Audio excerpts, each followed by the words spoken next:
Bonjour Marine, pouvez-vous nous donner quelques informations concernant l'historique dans les infiltrations? Alors, il faut savoir que les infiltrations en médecine ne sont pas une nouveauté.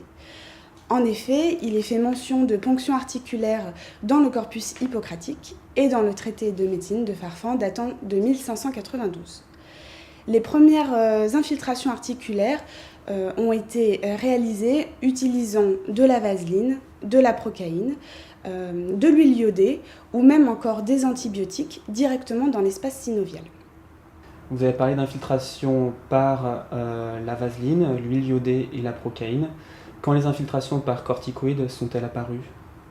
Il y a eu de nombreux travaux sur les corticoïdes dans les années 1940, avec notamment la première infiltration du genou par corticoïdes en 1948 par Dr Hensch, qui ont valu au Dr Hensch, au Dr Kendall et Reinstein le prix Nobel de médecine en 1950.